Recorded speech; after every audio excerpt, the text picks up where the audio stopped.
What's going on, guys? I've got here a 2006 Ford Freestar, and I'm using this little van to point out to you the location of the starter relay and the 3 fuses for the starter.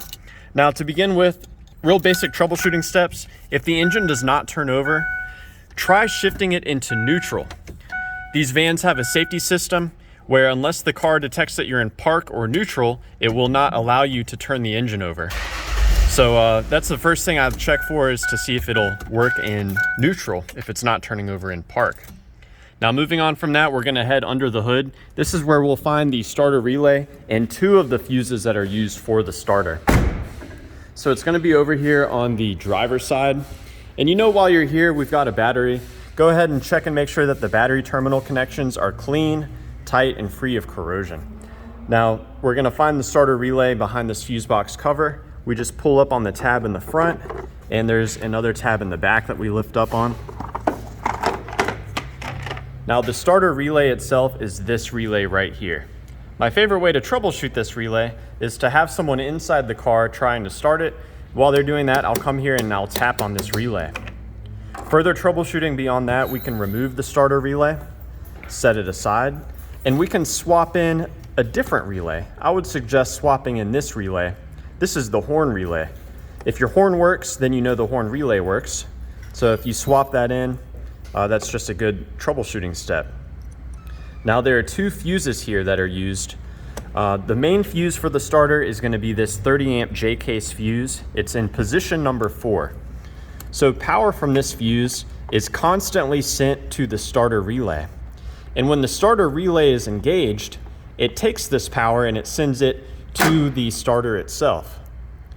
So definitely an important fuse to check right there. And I've shown you how to remove it. You just wiggle it side to side while you pull it up. Now, the ignition switch, of course, is used to engage the starter relay as well. And the ignition switch receives power from this fuse right here. This is a 20 amp fuse. I'm pulling it out just to show you what a good fuse looks like. And this fuse for the ignition switch is in position 64. So this constantly sends power to your ignition switch. And when you turn the ignition switch to the start position, it takes that power and it sends it to the starter relay through our neutral safety switch. Now, there's a 3rd fuse inside the vehicle. And this is a really interesting fuse because you can actually use this fuse to test to see if your ignition switch is working. So we're gonna find this down here. It's behind this fuse box cover here, which we open by lifting up on the tab. And again, there's one on either side. And this fuse is a 10 amp fuse. It is in position 60, it's in position 21. And what's interesting about this fuse is it should only receive power when the key is turned to the start position. That's what a good fuse looks like. So if you never see power present at this fuse when the key is turned to the start position, then it's very likely that your ignition switch is failing. You can also add your own power into this fuse just to check to see if your car is able to start at that point. If you do see power here, but you do not see power present at the starter or at the starter relay, then it could be that your neutral safety switch has failed. Now, there's one other troubleshooting step I want to give you. This is a procedure in which doing will cause power to directly go to the starter. If you do this step, please make sure that your car is in park or neutral with your emergency brake on.